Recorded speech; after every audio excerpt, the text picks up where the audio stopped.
Silchar news 24 এ আপনাদেরকে স্বাগতম জানাই। আজ হলো 13 ডিসেম্বর শনিবার। আজকের কয়েকটি বিশেষ গুরুত্বপূর্ণ খবর নিয়ে আসলাম। এর প্রথম খবরটি হলো জব কার্ড থাকা সকলদের জন্য এসেছে একটি ভালো খবর। জব কার্ড নিয়ে কেন্দ্রীয় সরকার থেকে গুরুত্বপূর্ণ সিদ্ধান্ত গ্রহণ করা হয়েছে, যার ফলে জব কার্ডের মনরেগার নাম পরিবর্তন করে পূজ্য বাপু গ্রামীণ রোজগার যোজনার নতুন নাম দেওয়া হয়েছে। তার সঙ্গে এই যোজনার অধীনে নিম্নতম 125 কর্মদিন করা হয়েছে এবং জব কার্ডের অধীনে কর্ম করা শ্রমিকদের দৈনিক মজুরি বৃদ্ধি করে 240 টাকা করা হয়েছে। আপনাদের জব কার্ড আছে না এই কমেন্টে নিশ্চয়ই জানাবেন। জব কার্ড থাকা সকলেরা এবার দৈনিক মজুরি 240 টাকা করে লাভ করিবেন বলে কেন্দ্রীয় সরকার থেকে জানানো হয়েছে। এদিকে অসমের লাখ লাখ মহিলাদের জন্য এসেছে একটি ভালো খবর। এবার অসমের মহিলা সকলদেরকে একটি করে বিনামূল্যে মোবাইল ফোন দেওয়ার চিন্তা করিতেছে রাজ্য সরকার। খুবই শীঘ্রই অসমের মহিলা সকলদেরকে বিনামূল্যে একটি করে মোবাইল ফোন দেওয়া হতে পারে বলে জানিয়েছেন রাজ্যের মুখ্যমন্ত্রী ডক্টর হিমন্ত বিশ্ব শর্মা। এদিকে আগামী 15 ডিসেম্বর থেকে রাজ্যের শিক্ষা বিভাগে আরম্ভ করিবে নতুন একটি অ্যাপ, যার ফলে 5 দিন একসঙ্গে বিদ্যালয়তে অনুপস্থিত থাকা শিক্ষার্থীর অভিভাবকদের কাছে এই অ্যাপের মাধ্যমে মেসেজ প্রেরণ করা হবে। দেশের ভিতরে প্রথম এই অ্যাপ আরম্ভ করা হবে বলে ঘোষণা রাজ্যের শিক্ষামন্ত্রী ডক্টর রনোজ পেগুর। এদিকে অসম সরকারের দাবির বিপরীতে কেন্দ্রীয় সরকারের ন্যাশনাল ক্যারিয়ার সার্ভিস পোর্টালেতে উদ্বেগজনক তথ্য প্রকাশ করা হয়েছে। এই তথ্য প্রকাশ অনুযায়ী অসমে পঞ্জীয়নভুক্ত বেকারের সংখ্যা 40 লক্ষের অধিক রয়েছে বলে খবর এসেছে। এদিকে বুট চুরির বিরুদ্ধে আগামী 14 ডিসেম্বরেতে কংগ্রেসের বিশাল সমাবেশ নতুন দিল্লির রামলীলা ময়দানেতে অনুষ্ঠিত হবে এই সমাবেশ বলে খবর এসেছে। এদিকে তাজমহল থেকে বড় মসজিদের নির্মাণ কার্য আরম্ভ হবে অযোধ্যায়।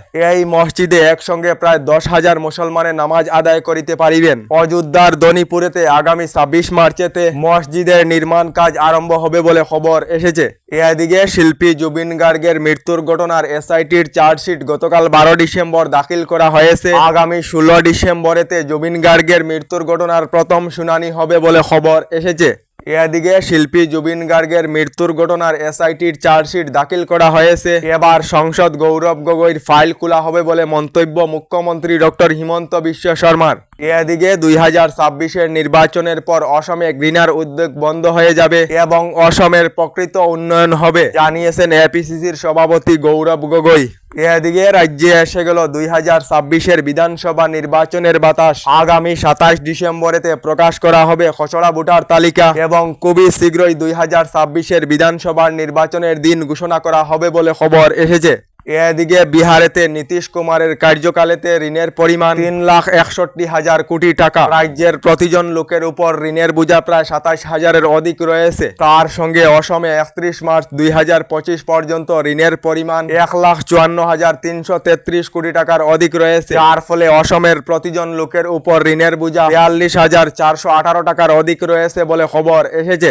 এদিকে রাজ্যের লাখ লাখ মহিলাদের জন্য এসেছে একটি ভালো খবর। গতকাল 12 ডিসেম্বর অসম সরকার থেকে অরুণোদয় প্রকল্প সহ রাজ্য সরকারের বিভিন্ন প্রকল্পের টাকা হিতাধিকারীর ব্যাংক অ্যাকাউন্টেতে প্রদান করা হয়েছে। অরুণোদয় প্রকল্প সহ বিভিন্ন প্রকল্পের টাকা 10 তারিখের পরিবর্তে 12 তারিখে দেওয়া হয়েছে। বিটিআর এর 4.5 লাখ সহ অসমের 38 লাখের অধিক মহিলাদেরকে দেওয়া হয়েছে অরুণোদয় প্রকল্পের 1250 টাকা করে, যার ফলে রাজ্যের মোট 56.50 লাখ মহিলারা উপকৃত হয়েছেন। আপনারা অসম সরকারের অরুণোদয় প্রকল্পের 1250 টাকা করে লাভ করেছেন না কমেন্টে নিশ্চয়ই জানাবেন।